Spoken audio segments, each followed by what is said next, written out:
Le dédain dont le mouridisme fait particulièrement l'objet, se manifeste de façon récurrente et multiforme.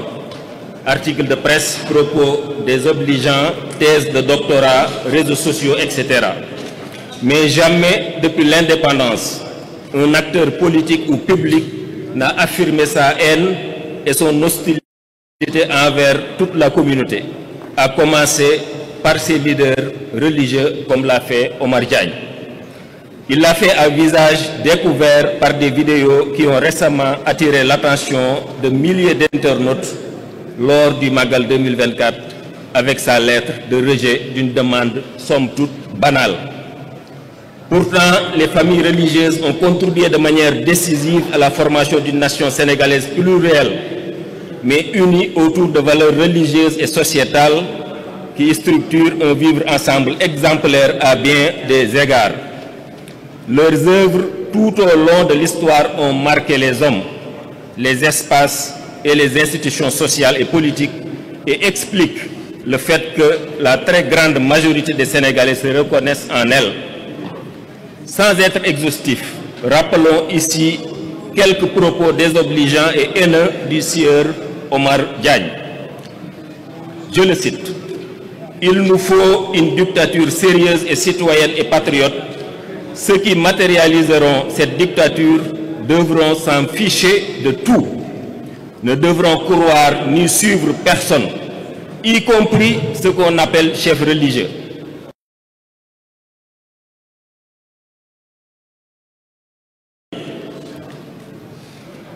Dans une autre déclaration filmée, il affirme « Khadim Rassoul, moi je ne le mettrai pas, il n'est pas dans mon cœur. » En plus, Khadim Rassoul est loin d'être une créature parmi les meilleures. Fin de citation. C'est Cheikh Omar Diagne qui parle. C'est Omar Diagne qui parle. Dans une autre sortie, Omar Diagne accuse quasiment tous les chefs religieux de blanchiment d'argent sale, de trafic d'armes, de faux médicaments, etc., sans jamais apporter la moindre preuve. Ces trois exemples sont loin d'être les seuls propos outrageants de Omar Diagne. Comment un personnage aussi clivant, aussi extrémiste, dans sa haine ouverte contre les chefs religieux, sans distinction et particulièrement contre les mourides et leurs guides, a-t-il pu être nommé à un quelconque poste dans l'administration sénégalaise?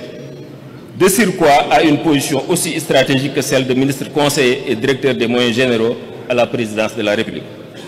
Nous n'osons pas croire qu'il a été promis par les nouvelles hautes autorités du Sénégal en toute connaissance de son parcours, de son profil et de ses positions et convictions antérieures. Quelqu'un qui prône si ouvertement l'exclusion et le manque de respect envers toute une communauté du pays, cette communauté fût-elle ethnique, Sérère, Diola, Pourar, ou religieuse, Tidjane, Mouride, Layen, etc., ou chrétienne, ne devrait occuper aucun poste dans l'État du Sénégal, car de fait, il a déjà annoncé son hostilité envers de larges groupes de citoyens de la société sénégalaise qu'il est pourtant censé servir et dont il doit veiller aux intérêts de manière équitable. Sa posture est disqualifiante. C'est une position de principe que tous ceux qui aiment le Sénégal, sa stabilité, sa cohésion et la préservation de son vivre ensemble doivent avoir. La thèse la plus vraisemblable est que Omar Diagne a aussi trompé les plus hautes autorités qui l'ont nommé. L'homme est un beau parleur, pompeux et extravagant. Ou bien ces autorités ignoraient ces nombreuses déclarations diffamatoires, outrageantes et extrémistes avant sa nomination.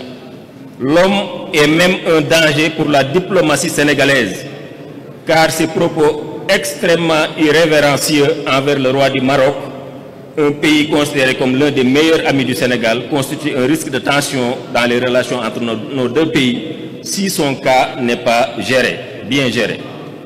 Le président de la République, son premier ministre ainsi que tout le gouvernement bénéficient d'un préjugé favorable auprès du Khalife général, Cheikh Mohamedou Muntakha, auprès de la grande majorité des leaders de la ville sainte, mais aussi de la part des populations qui placent beaucoup d'espoir en eux. Ce préjugé favorable est aussi dû sans doute à la posture respectueuse des autorités vis-à-vis du khalife, au changement de paradigme dans les relations entre l'État et les familles religieuses, plus tournées vers l'intérêt général des populations et du pays que vers le maintien de prébendes accordées à une petite minorité d'affairistes. Il serait malheureux que cet élan d'un nouveau partenariat gagnant-gagnant entre l'État et les familles religieuses, allant dans le sens de l'intérêt général et du développement endogène de notre pays, soit saboté et sabordé par un personnage obscur qui trompe tout son monde et dont l'agenda caché n'est peut-être pas le même que celui des nouveaux dirigeants. On signait la première liste. Il y a plusieurs listes de 28 signataires. La première liste seulement, je vais donner les noms. Serigne Mohamedou Mamoun Mbacké Falilou, Serigne Saliou Mbacké Murtada, Serigne Hamza Mbacké Abdoul Ahad, Serigne Abdou Samad Mbacké Chouaïbou, Serigne Aliou Mbacké Falilou, Serigne Cheikh Mbacké Lagan Abdoul Ahad, Serigne Chérif Mbacké Falilou, Daïra Moukhaddamatoul Khidma de la Grande Mosquée de Touba, Al-Wafa Darul Mouhty, Académie Minan des sciences islamiques, Association des écrivains mourides, Serigne Mame Thierno Mbacké, fils aîné de Serigne Mountakha, Serigne Cheikh Mbacké Abdoul Aziz, Serigne Cheikh Aziz, Docteur Khadim Lo, imam à la Grande Mosquée Massalikul Jinan, Serigne Ahmadou Mbacké Moustapha Falilou, Serigne Cheikh Mbacké Moustapha Falilou, Serigne Bassirou Mbacké ibn Serigne Mountakha, Serigne Ousmane Mbacké ibn Serigne Cheikh Khady, Serigne Moustapha Fall ibn Serigne Modou Aminta Fall, Soxna Mame Bousso Mbacké bintu El Hadji Bara Falilou, Serigne Moustapha Diakhaté Khadimul Khadim, Serigne Saliou Mbacké Moustapha Bachir, Serigne Alhaji Ka États-Unis, Soxna Aminta Lo Italie, Serigne Ababacar Mboup ànd sàmm jikko yi, Serigne Mame Cheikh Ndiaye ibnu Serigne Ndiaye Guédé, Serigne Modou Khabban Mbacké Kanzou Rahma Somone, Serigne Cheikh Fatma Mbacké. Jërë ngeen jëf.